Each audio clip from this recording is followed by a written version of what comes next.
Done Deal has the largest range of premium cars in Ireland with Ireland's trusted car dealerships. That's why you'll find Leinster's Spirit Motor Group on Done Deal. Stop by Spirit's online showroom on Done Deal today and connect with Spirit, who will deal and deliver safely to you. Done Deal. For deals to feel great about from all of Ireland's trusted car dealerships.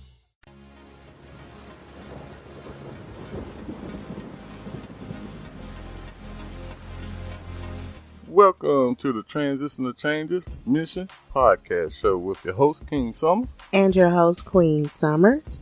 And before we begin tonight, we'd like to thank everybody for listening to our show.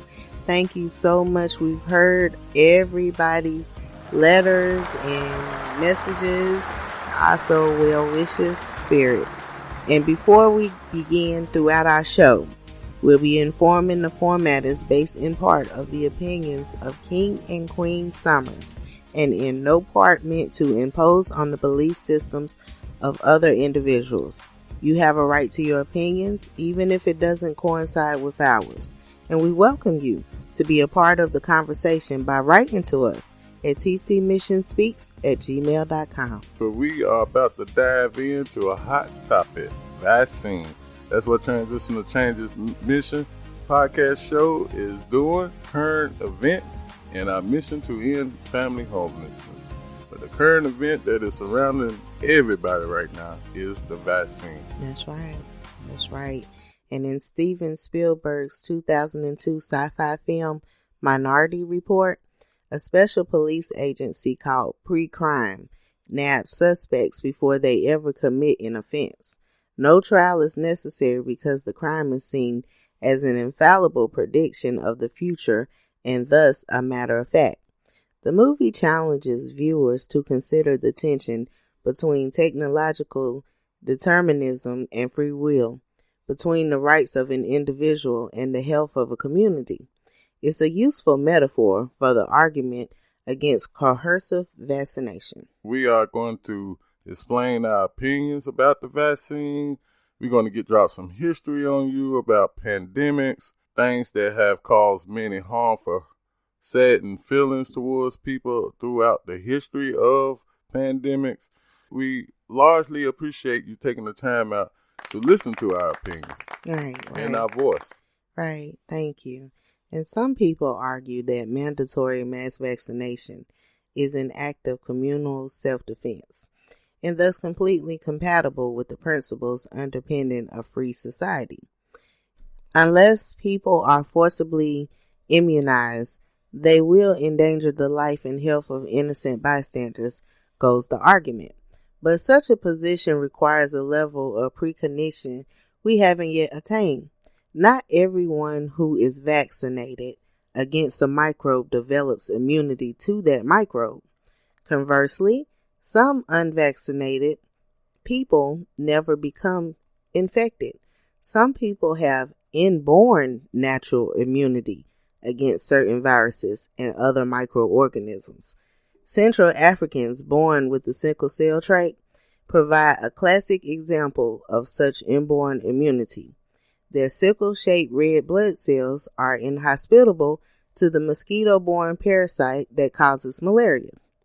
Other people are just lucky and never get exposed to a contagious microbe. Just like not every pregnant woman who drinks alcohol or smokes tobacco passes on a malady or disability to her newborn baby. Not every pregnant woman infected with a virus or other microbe passes on the infection to her fetus, nor are all such babies born with birth defects. And like what Queen Summers is explaining, I'm going to elaborate a little bit more into what I feel like will come to a full circle.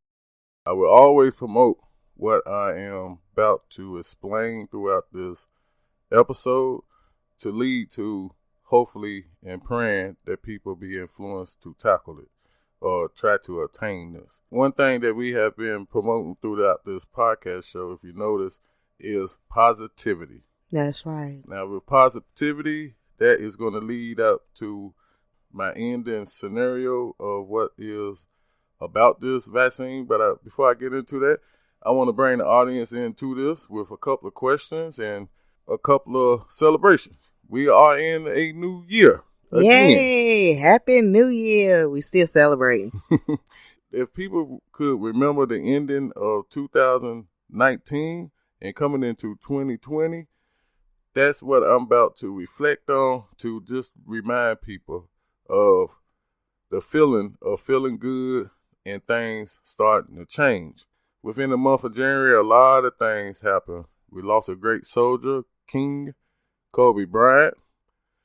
Anniversary coming up. Rest in peace, Kobe. Things started to change within the atmosphere of this pandemic that has consumed the globe. So I said all that to ask questions to some people to help them remind the feelings and emotions that was going on at that time. At the same time, I'm going to go into the history of what I have learned quickly about the history of vaccines and pandemics. Also, prayers go out to Dr. Dre. He is in intensive care. He had a brain aneurysm, and he is in Transitional Changes Mission prayers tonight.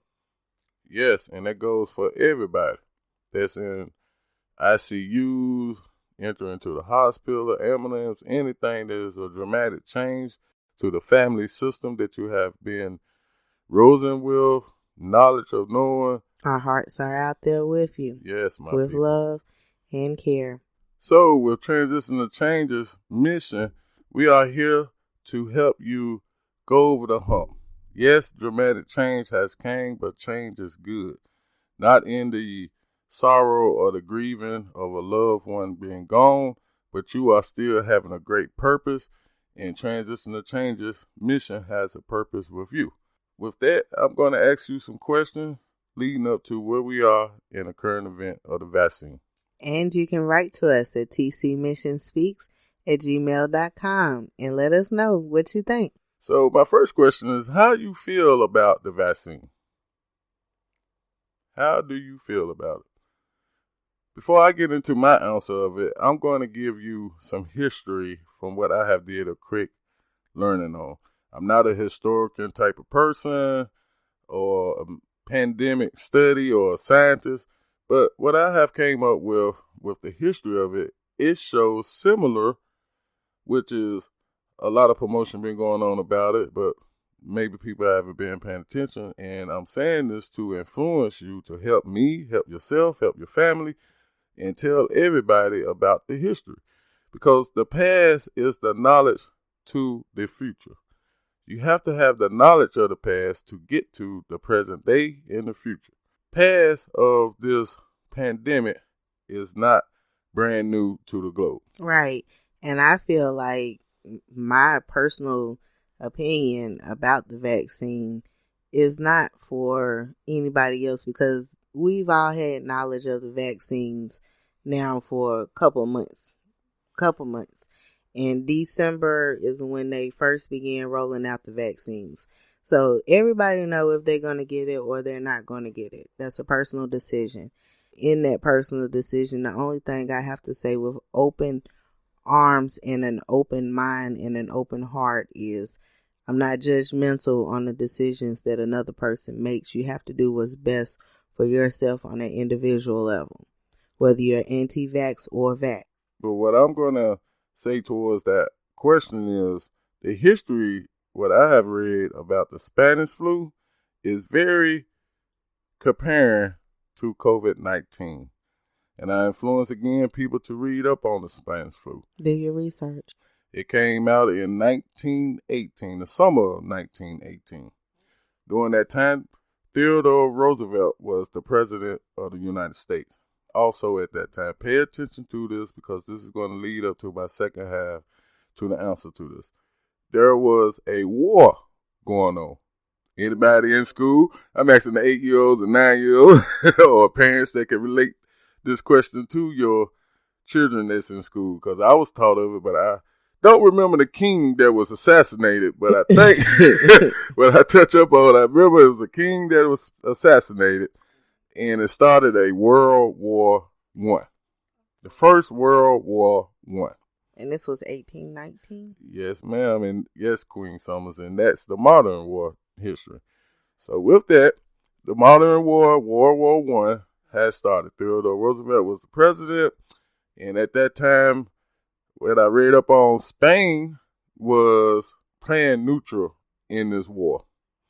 So with them playing neutral, and this is going to lead up to where experts is not putting 100% on it, but that is the reason why it was called Spanish flu, because they saying that, well, some research that Spanish flu came from Spain. Just now, like this one came from China. Okay. Yes, Queen Summers. And they also came up with other research saying that it came from China, mm-hmm. It came from Russia, mm-hmm. and that's just the knowledge of saying it came from somewhere. Yeah, it came from somewhere. Basically. Mm-hmm. And when it came up during the war, it spread it out through the soldiers. Now, I can't say 100%, but from what I read, I think that's the reason why Theodore Roosevelt pulled the troops out. Because the first wave was inside the war. Okay. Across Europe. It wasn't no knowledge of the Spanish flu being in America at that time.